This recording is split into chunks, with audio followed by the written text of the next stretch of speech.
Hi there, I'm Ken Lammers, and I wanted to been uh, viewing a whole bunch of video and that in YouTube and other places about different things having to do with faith and religion, and why you ask? Um, a good friend of mine who happens to be Protestant.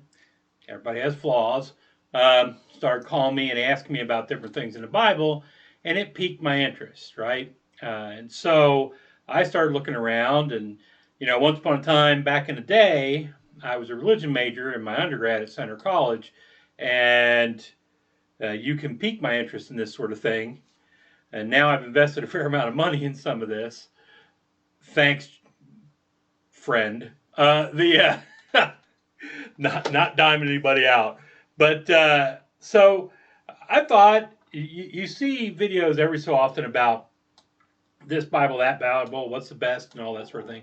I thought I would kind of go over for those of us that are Catholic and for our Protestant friends, and Orthodox and Jewish and whomever, um, and kind of go over what the different Bibles are, specifically the Catholic Bibles, or at least a fair number of them, a fair representation. So let me do say, though, I have things that are not Catholic over here. Well, the first thing is the Catechism. I have, this is a beat up version I've had forever. I've got a nicer version of both the post Vatican II and the Trent one. Um, Not here, though. This is an Orthodox study Bible. And next to that is an Oxford Study Bible. It's an academic study Bible more than anything else. Then there's good old King James, which, trying to understand my Protestant friends, of course. And then right here is a Septuagint, right? What generally Catholics would call the Old Testament. I think that a fair amount of Protestants don't use the Septuagint. I think they use something called the Masoretic text, if I remember right. Don't quote me on that. Um, but okay, so here's the Catholic Bibles I own. 8 of them. Well, there's actually 9. My NAB, which I've had since the beginning of time, which has traveled with me across the world and back and everything, is sitting on my shelf at work. But these are the Bibles I have at home and a little bit more updated. And so, let's start out going through these. I'll start over here with an unusual one. This is the Catholic ESV Bible, uh, English Standard Version. This is a Protestant Bible that has been converted to Catholicism. It has been, they've added, I'm sure, what we call the Deuterocanon and all that sort of thing, which Protestants removed per Luther. And my understanding is this Bible is primarily used in evangelical circles amongst Protestants. In Catholics, it's just kind of unusual in that it got its imprimatur and everything from from bishops in India, right? Which is, I mean, they're bishops, absolutely can do this, 100%, but it's not something that you see very often. Uh, and of course, I mean, there's a gazillion people who speak English in India, uh, but this is not something I see around much. I actually kind of bought it to see what it was. And you often see this called in America, you'll see this called the Augustine Bible. I don't know why, but that's what they call it. Next, I have the Catholic Study Bible by Oxford. This is a version of the Oxford Study Bible. This is the Catholic version, and it is basically they took the academic Bible and they added in the Catholic factors. Um, don't see that used much anywhere, but it is something that's out there for you. And here we have 2 of these here, a Didac and the Ignatius Catholic Study Bible. These are both Revised Standard Version, right? So these are Bibles that are used, well, they're used a lot by conservative Catholics. not uber conservative Catholics, but conservative Catholics use these because Ignatius is kind of the rock of the church in that area. Uh, but the Revised Standard Versions, you do hear people talking about them.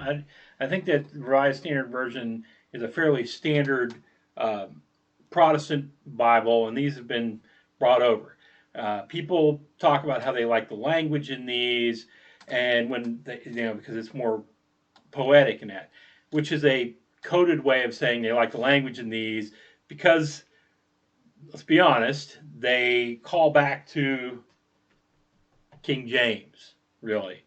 And now the these and thys and thous may have been removed, but it's more poetic, less precise, in my opinion, more poetic.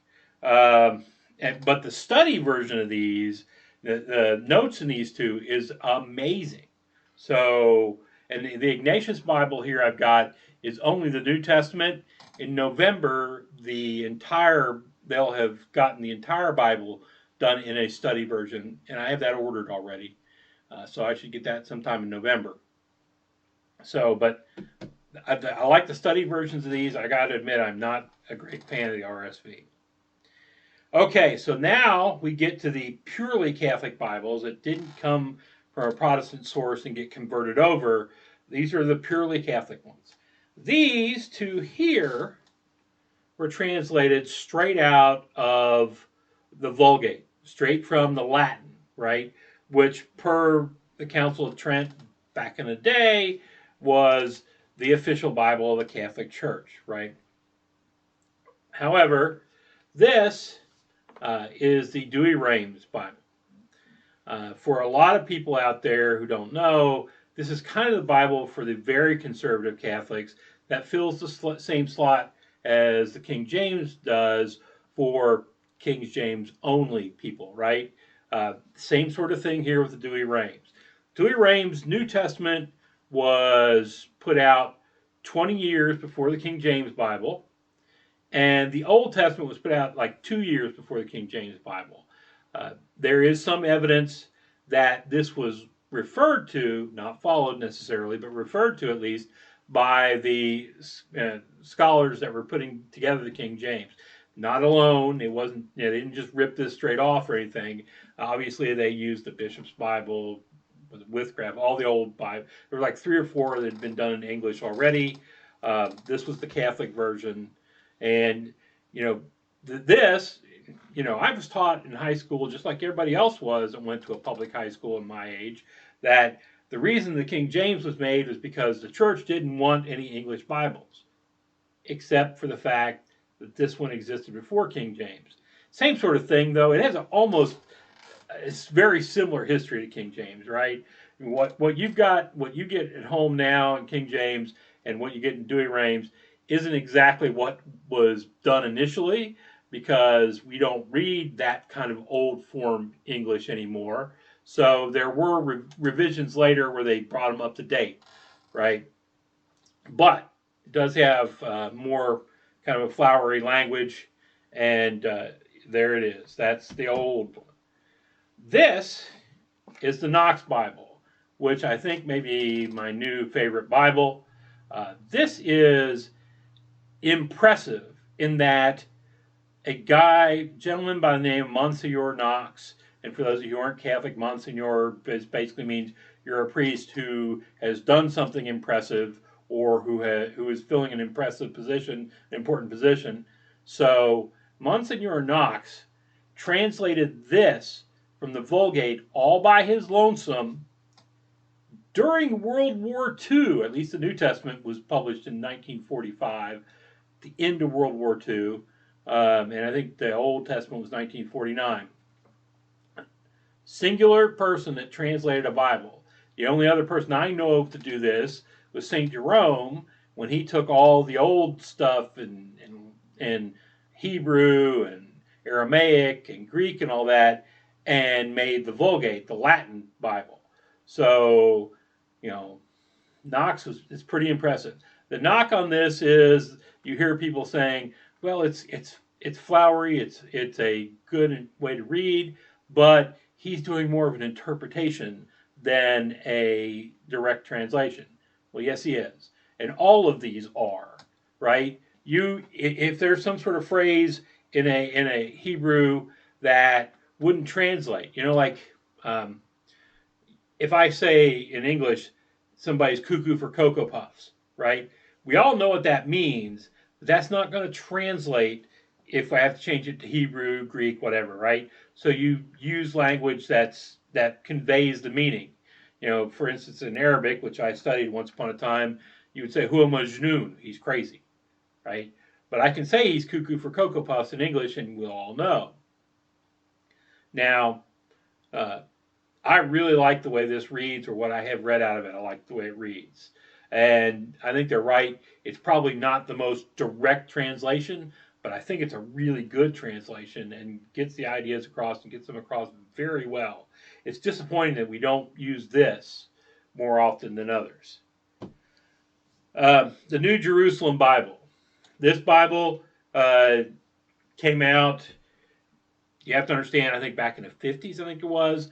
A group of monks, priests, etc., in France made the Jerusalem Bible, which then the Jerusalem Bible was translated from French, and this one is not based on the Vulgate. It's based upon old source, right? They go back to the old sources, probably Septuagint and whatever Greek sources they went to, but so they translated it to French, and then it was translated from French to English.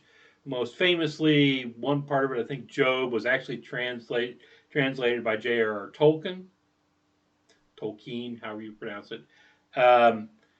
And then later, the New Jerusalem Bible was made straight from the old sources into English, right?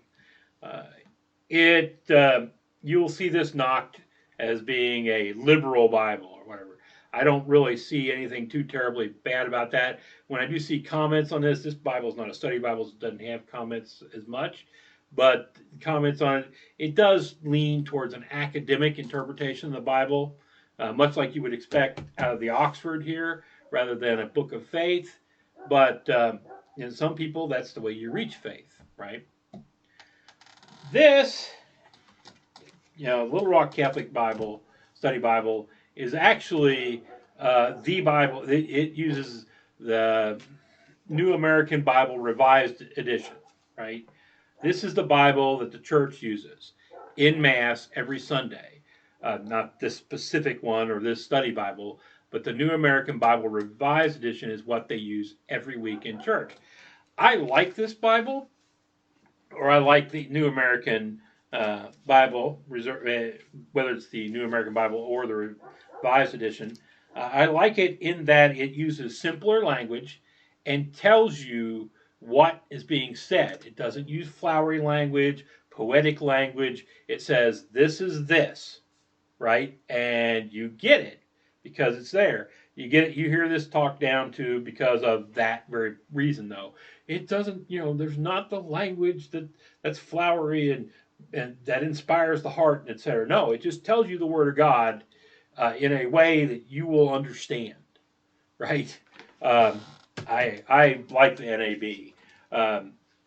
in that, I don't need somebody using too flowery a language to get me to where I need to be.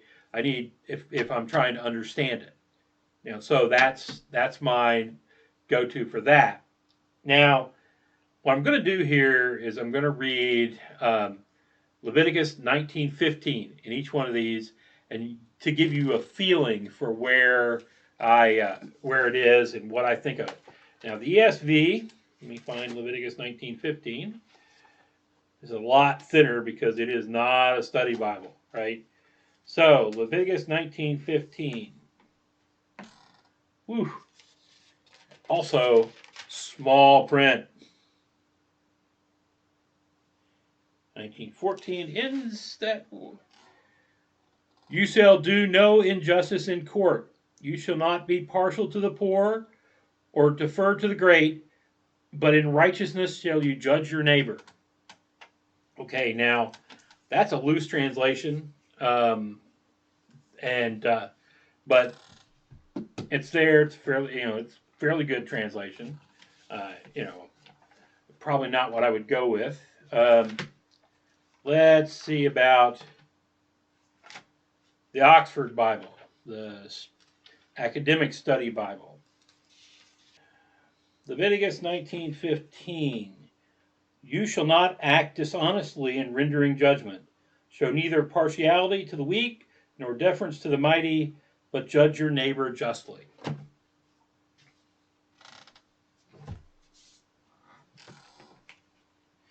And just to give you all a heads up, the reason I'm doing this is because I have actually fairly recently translated that passage from Hebrew. My Hebrew is not good anymore. My background is the language that I've studied the hardest and still kind of know the best from back in the day is Arabic. Um, when I was in college, I had Latin in high school. The Army taught me Arabic, whether I wanted to learn it or not, and I actually got to be halfway decent at it once upon a time. And then I studied Hebrew in college. So those are my language abilities. And of the three, I mean, I've been to the Middle East twice, way back in the day. So my Arabic is better. And I remember more of it. My Hebrew is, my Latin's okay. Okay, so here it is. You shall do no injustice in judgment. You shall not be partial to the poor, or defer to the great. But in righteousness shall you judge your neighbor. Okay, that's the RSV, both the Didact and the Ignatius. So we've done the ESV, the Oxford, and the RSV. The Ignatius Bible, well, won't have that because it doesn't have the Old Testament yet. It will soon. Okay, so all those, I don't find any of those particularly satisfying, right? Not really. So let's go, and here's the Dewey Rames. Thou shalt not do that which is unjust, nor judge unjustly. Respect not the person of the poor, nor honor the countenance of the mighty, but judge thy neighbor according to justice. Okay, I like that. A little bit more flowery reading, thee, thy, thous, and it carries the meaning. I like that reading, right? That, of course, is like I said, translated from the Vulgate. Let's see what the. Here we go. This, of course, is the Knox Bible. Like I said, probably my new favorite Bible. It's interesting. The Knox Bible doesn't do the numbering in the paragraphs. It's got them off to the side, which makes it a little bit hard sometimes to figure out where something starts, but it's not too hard here. Do not pervert justice by giving false awards, when taking a man's poverty into account, or by flattering the great. Give every man his just due. And you can see by reading that what they're talking about when they say this is an interpretation more than a direct translation. I think it is more, but I think that reading is well done. So I don't have a bit of problem with that. I like that. So we've got here too. I like the Dewey Rames, kind of old school. I like the Knox Bible because it carries the meaning across, right? But even if it is not, we're going to, translate everything exactly right, exactly the same. I think it very much carries the meanings across. So let's find Leviticus in the New Jerusalem Bible. You will not be unjust in administering justice. You will neither be partial to the poor nor overawed by the great, but will administer justice to your fellow citizen justly. It's kind of, it just doesn't have any soul to it at all, really, right? But it's there. Fairly, I'm not sure if that's the most accurate translation either, but it's there. For a study Bible, I'm surprised that Little Rock Bible doesn't have anything I can put down to mark a page. Um, so Leviticus 19:15 in the New American Bible Revised Edition. You shall not act dishonestly in rendering judgment. Show neither partiality to the weak nor deference to the mighty, but judge your neighbor justly. Okay. Simple, good reading. I like that. Um, I will say of all these, of the readings I like now, I like the Dewey Rames, kind of old school. I like the Knox is kind of, I think it's a good interpretation that carries it faithfully forward, the idea faithfully forward. And the study Bible here, the New American Revised Edition, I think carries the simple meaning across pretty well too. So those are what I find in the Bibles. And mind you, these are not the only Bibles out there. There are a million Bibles out there, and more coming every day, right? And study Bible wise, there are a bunch of other study Bibles too. I mean, the New American Bible Revised Edition has several study Bibles in it with it that have been done from it. Like I say, Ignatius and them really like the RSV and using those for study Bibles. And I think as far as it goes with study Bible, for the study part, it's good. I mean, it's a faithful rendition of study, not just an academic, right? So, and then like I said, I really like the way the Knox Bible reads, and that may be prejudice on my part because I am incredibly impressed by the fact that Monseor Knox did the whole Bible, right? And I think in less than 10 years, translated all by his lonesome. Um, and it has more feeling to it than I find in most all these others. So that's it, folks. And I hope this has been somewhat helpful for you if you're out there actually looking for a Catholic Bible, or if you're one of our separated brethren. Ever since Vatican II, that drives some of the uber Catholics nuts, by the way. If you're one of our separated brethren, our Protestant friends, or somebody who's Jewish or Muslim or atheist or whatever, I hope you've got something useful out of this. And with that, I'm going to say good day.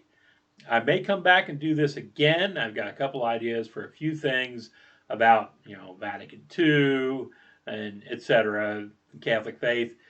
Let's be clear here. I do not have an imprimatur of anybody. I am just a layman, not a priest, not a bishop, not a Monsignor, not a cardinal. No, I'm a nobody who has not spent his entire life studying all this stuff. If you want that, go find Trent Horn. He's, I think, the best I've seen so far out there. You might then go, if you want to. There's Father Casey out there who's a Franciscan priest slash monk. He's a little weak on theology and sometimes lacks the facts to comprehend entire situations, but he is obviously a man of faith and he's enjoyable to watch and fun. And if you want somebody who's a little bit more on the upscale academic side, you can go find Bishop Barron and what he says. He's got a ministry online, I think Word of Fire Ministries, that's pretty impressive.